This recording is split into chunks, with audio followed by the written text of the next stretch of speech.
انہوں نے ہمارے ساتھ جمعے کی نماز پڑھنا شروع. ہم صرف جمعے کی نماز پڑھتے ہیں لیکن بڑے دل سے پڑھتے ہیں. تو میں اپنی ذات سے کوشش کرتا ہوں کہ تکلیف نہ پہنچے. ہمارے ہر مولوی سے پڑوسی پریشان ہے, ہمارے ہر مفتی سے اہل محلہ پریشان ہے, ہمارے ہر علامہ سے دوسری کمیونٹی پریشان ہے. تو کافر, تو کافر, تو کافر. اور پھر مسلمان کون ہے؟ میرے نبی نے ایک سیدھی سی بات کی تھی. ہمارا یقین ہے کہ اللہ نے جب بنائی 1,24,000 پیغمبر پاشا جی, آخری نبی ہمارے تھے, ٹھیک ہے. آپ نے بند کر دیا سلسلہ نبوت کا. تو پھر آپ پوسٹر لگا کے کیا ثابت کرنا چاہتے ہو؟ آپ اپنے نبی کے ساتھ وہ کرنا چاہتے ہیں, خدا نہ خواستہ. جس پہ آپ کو کوئی شک ہی نہیں, اس کو اس پہ کوئی شک ہی نہیں خود ہی پرووک کر رہے ہیں. شک تو اس مولوی پہ کہ اس بات کو کر کے وہ اپنی دکان چلانا چاہتا ہے. کسی نے مسجد بنا لی, کسی نے تربت بنا لی, کسی نے خانقاہ بنا لی, اور وہاں بیٹھ کے پکڑ شکڑ باندھ کے پیر بن گئی. دکانداری چل رہی ہے, لنگر چل رہا ہے. تو خدا کے واسطے مفتی ہو, مولوی ہو, علامہ اور جو بھی ہو, پاکستان کو پہ رحم کرو. تمہاری حکومت سے پاکستان, ہم یورپ میں رہتے ہیں, لوگ ہم پہ ہنستے ہیں. تو what's happen in Pakistan, what's wrong with you. Programme شروع ہو گیا اندر, پلیز ہمارا اللہ تعالیٰ ہم پہ آسانی کرے. مجھے یقین ہے کہ یہ جو استاد نصرت فتح علی کا جو ایونٹ ہے اس کو آپ آرگنائز کریں, ہمیشہ کریں, اور سینٹرل لندن میں کریں. کیونکہ یہ صوفیوں کا جو اسلام ہے نا, اس میں احترام ہے جو ہمارے نبی نے کہا کہ انسان سے انسان کو تکلیف نہ پہنچے. وَلَيْسَ لِلْإِنسَانِ إِلَّا مَا شَاءَ. کیمرہ مین نامے کے برابر ہے کہ ہم اپنا مال جس طریقے سے بیچتے ہیں. تو استاد نصرت فتح علی کا جو کلام تھا اور آپ کی جو شاعری کو آپ پڑھتے تھے,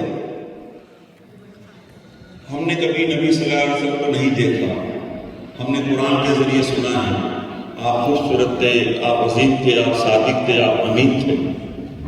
اور پھر صوفی کلام پڑھنے والوں نے یہ بات بتائی ہے. تو میں اس اسٹیج کے ذریعے اقبال صاحب سے درخواست کروں گا کہ اقبال بھائی اور یہ بخاری صاحب کہ اس وقت پاکستان کو محبت کی, یونٹی کی ضرورت ہے. اور اسلام کے نام پہ ہمارے مولوی, ہمارے دانشور, ہمارے فلاسفر, ہمارے میڈیا کے لوگ جو حرکتیں کر رہے ہیں وہ بہت زیادہ پاکستان کے لیے نقصان دہ ثابت ہو سکتے ہیں. اور حکومت تو ہمارے یہاں نہ ہونے کے برابر ہے. ابھی ہم جنگل زمان اور نہیں ویسے ہی بات کر رہے تھے کہ سارے ڈیڑھ میں داخل ہو گئے. اور اگر پاکستان کو اس طرح چھوڑ دیا گیا خدا نہ خواستہ تو ہمارے لیے بڑے حالات خراب ہو جائیں گے. تو میری اسٹیج سے اگر آپ مجھے اجازت دیں تو میں تمام مفتی, چاہے مفتی دیوبندی کے ہوں, سنی کے ہوں, شیعہ مسلک کے ہوں, کہ خدا کے واسطے ہم کمزور ایمان والوں کو اتنا نہ آزماؤ کہ پاکستان افراتفری کا شکار ہو جائے. ہمارا ایمان ہے کہ اللہ ایک ہے اور آخری پیغمبر محمد مصطفیٰ صلی اللہ علیہ وسلم ہے. یہ سوشل میڈیا میں جو آپ نے کہ آگے شیئر نہیں کیا تو مارے جاؤ گے, بے ایمان ہو جاؤ گے, بھئی یہ تو آپ اس طرح کی پوسٹیں لگا کر آپ خود توہین رسالت کرتے ہیں. قرآن نے ایک بات کہہ دی ہے کہ آخری نبی ہیں آپ صلی اللہ علیہ وسلم. تو یہ آپ کے لکھنے سے آپ کس کو بتانا چاہتے ہیں؟ آئین جو کہتا ہے, جس کا جو عقیدہ ہے, آپ صلی اللہ علیہ وسلم کے زمانے میں آپ نے اسلام کو جس طریقے سے چلایا سب کے سامنے ہے. تو یہ آج کی یہ محفل شب استاد نصرت فتح علی کے نام پر یہ میسج میں دینا چاہوں گا کہ جب تک استاد زندہ رہے آپ نے اسلام کی تعلیمات اس کو پھیلایا. اور یہ ہمارا ایمان ہونا چاہیے کہ پاکستان ہی کی وجہ سے ہمارا نام ہے. اور استاد نصرت فتح علی پاکستان کی پرائڈ تھے. انہوں نے پاکستان کا نام دنیا میں کہ ہم اور آپ کیا انگریزوں کسی بھی نسل کا کوئی انسان ہوتا تھا وہ استاد کے میوزک پہ, ان کے لفظوں پر, ان کی تار و سر میں اتنا گم ہو جاتا تھا کہ کیا بات تھی. تو آج اقبال بھائی we love you and God bless you. آپ سب دعا کریں کہ یہ اقبال صاحب کا 27واں پروگرام ہے. وہ زندگی تو مجھے یہ بہت ینگ نظر آ رہے ہیں. اور میں درخواست کروں گا کہ اقبال بھائی آپ اس طرح کے پروگرام پاکستان کے شہر لاہور میں کریں, کراچی میں کریں, تاکہ استاد کے ذریعے یہ ہمارے جو جعلی مولوی ہیں, یہ مفتی ہیں, یہ شیعہ ہیں, یہ سنی ہیں جو اسلام کو کر رہے ہیں, آپ یہ صوفیہ زندہ پروگرام لوگوں کو پھیلائیں کہ جی تو اس سے یہ ہوگا کہ جناب ہمیں اتحاد اور یکجہتی پیدا ہوگی انشاءاللہ. اور کراچی کے لیے اگر آپ جب بھی پروگرام کرنا چاہیں گے ہماری خدمات حاضر ہیں.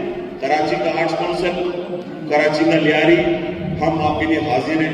اللہ تعالیٰ آپ کو عزت دے اور ہم سب یہ وعدہ کریں اپنے آپ سے کہ پاکستان کی خوشحالی کے لیے جتنا ہم سے بن سکا. سلامت علی بھی ہاتھ ملا رہے ہیں، تو سلامت علی آپ بھی اقبال بھائی کے ساتھ ہیں. تو میں بہت کچھ کہنا چاہتا تھا کیونکہ لیکن میں یہ اپنا بخاری نے جو ہے نا مجھے بلا لیا. تو کیونکہ اب تو کہتے ہوئے ڈر لگتا ہے کہ کب کوئی ظالم ہمیں توہین رسالت میں قتل نہ کر دے. بہت ڈر لگتا ہے، بہت ڈر لگتا ہے اقبال بھائی.